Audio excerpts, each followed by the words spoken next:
Lesson 54. Instinct or cleverness.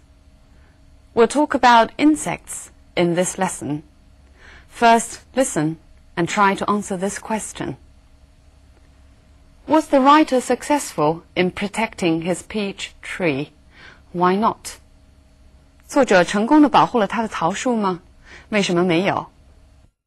We have been brought up to fear insects. We regard them as unnecessary creatures that do more harm than good. We continually wage war on them, for they contaminate our food, carry diseases, or devour our crops. They sting or bite without provocation.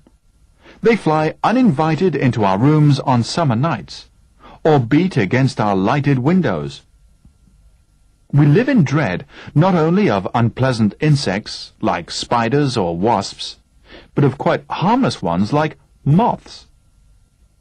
Reading about them increases our understanding without dispelling our fears. Knowing that the industrious ant lives in a highly organized society does nothing to prevent us from being filled with revulsion when we find hordes of them crawling over a carefully prepared picnic lunch. No matter how much we like honey, or how much we have read about the uncanny sense of direction which bees possess, we have a horror of being stung. Most of our fears are unreasonable, but they are impossible to erase. At the same time, however, insects are strangely fascinating. We enjoy reading about them, especially when we find that, like the praying mantis, they lead perfectly horrible lives. We enjoy staring at them, entranced as they go about their business, unaware, we hope, of our presence. Who has not stood in awe at the sight of a spider pouncing on a fly, or a column of ants triumphantly bearing home an enormous dead beetle? Last summer, I spent days in the garden watching thousands of ants crawling up the trunk of my prize peach tree. The tree has grown against a warm wall on a sheltered side of the house. I am especially proud of it, not only because it has survived several severe winters, but because it occasionally produces luscious peaches. During the summer, I noticed that the leaves of the tree were beginning to wither. Clusters of tiny insects called aphids were to be found on the underside of the leaves. They were visited by a large colony of ants which obtained a sort of honey from them. I immediately embarked on an experiment which, even though it failed to get rid of the ants, kept me fascinated for 24 hours. I bound the base of the tree with sticky tape, making it impossible for the ants to reach the aphids. The tape was so sticky that they did not dare to cross it. For a long time, I watched them scurrying around the base of the tree in bewilderment. I even went out at midnight with a torch and noted with satisfaction and surprise that the ants were still swarming around the sticky tape without being able to do anything about it. I got up early next morning, hoping to find that the ants had given up in despair. Instead, I saw that they had discovered a new route. They were climbing up the wall of the house and then onto the leaves of the tree. I realized sadly that I had been completely defeated by their ingenuity. The ants had been quick to find an answer to my thoroughly unscientific methods. So was the author successful in protecting his peach tree? He wasn't, because the ants are too clever. They attack the tree from the top. The author tells us about this experience in the second paragraph. In the first paragraph, he talks about the mixed feelings human beings have about insects, fear and fascination. Our fear of insects is so deep-rooted that however hard we try, we cannot dispel it. Yet our fascination is not less strong. We enjoy reading about insects and observing the insects because of their cleverness, which we don't possess and we don't understand. As the title indicates, We don't even know whether it's out of instinct or out of cleverness. Right, now we'll start looking at some language points. We regard them as unnecessary creatures that do more harm than good. This expression, do more harm than good, is often used when drawing a conclusion to a comparison of something's harm and good. We can also say, certain things have more disadvantages than advantages, or the disadvantages outweigh the advantages.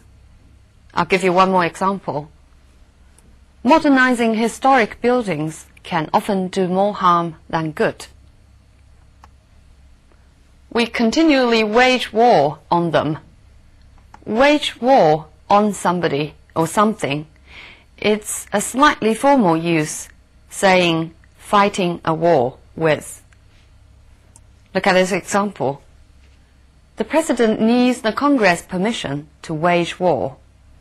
总统要是宣战的话，需要得到国会的批准。The police are waging a war on or against crime.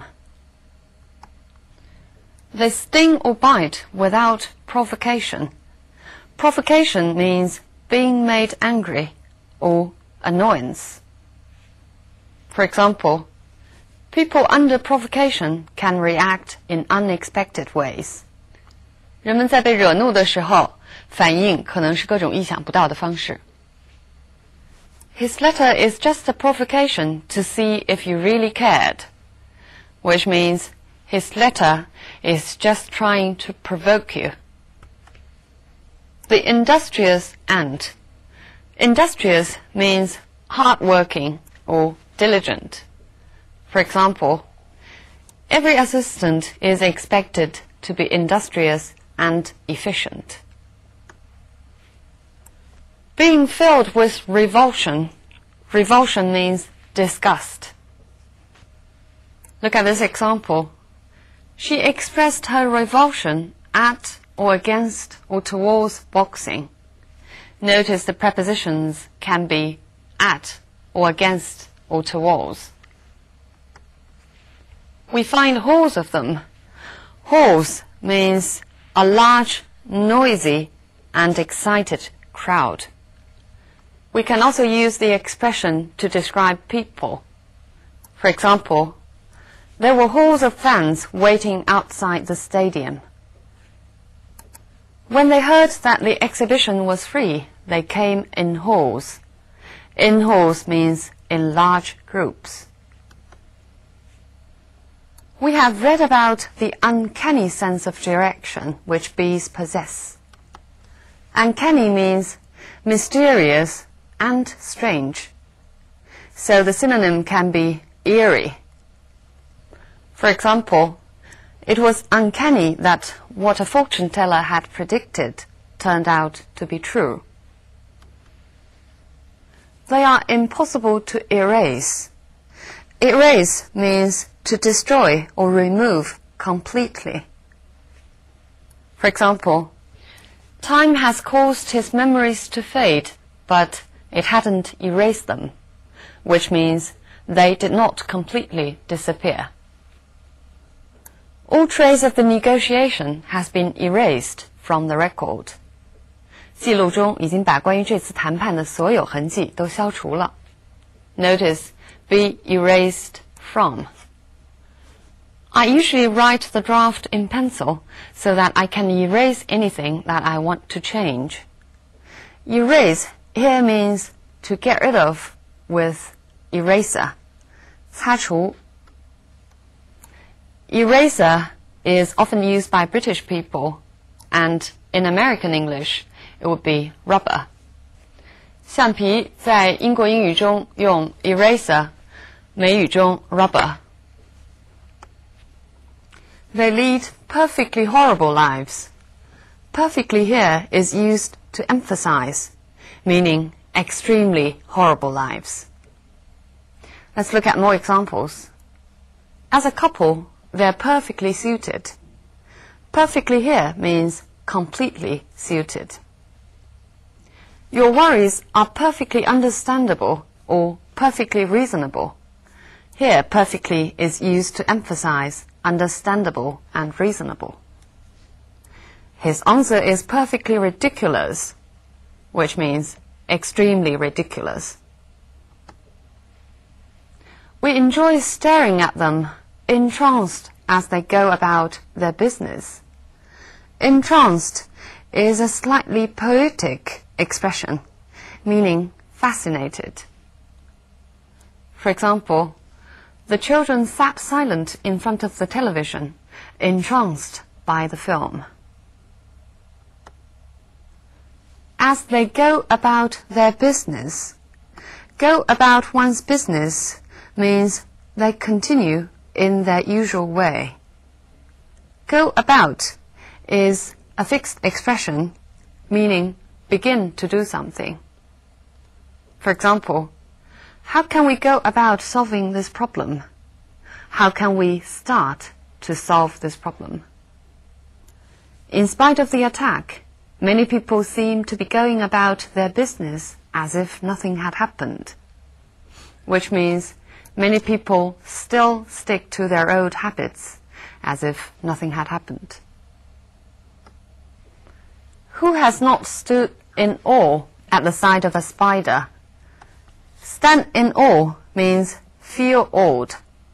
Awe is a kind of mixed feeling, respect mixed with fear and surprise, 敬畏. For example, the sight of Father Christmas filled the children with awe. You cannot help but stand in awe of such a stunning performance. You cannot help feeling awed by such a stunning performance. A column of ants. Here, a column of means a line of ants, 一列. I'll give you more examples of column. People hid inside their houses as columns of tanks rode down the streets. Columns of tanks, 一列一列的坦克. Nelson's Column is a famous monument in Trafalgar Square in London. Column here means the column of statue, 雕像的柱子，就是伦敦的特拉法尔加广场上内尔逊的那个雕像。A column of smoke rose from the chimney. Here, the shape of smoke looks like a column. 一柱烟从烟囱升起。Add up the numbers in the left-hand column, please. The left-hand column, 左手的那一列，这里的列是书页中相对于行的概念。It has survived several severe winters. Severe, when being used to describe the weather, means extremely hot or extremely cold or dry, very unpleasant. So severe winters means extremely cold winters. Look at one more example. It was the severest winter we have ever had, the most unpleasant winter. He's suffering from a severe headache.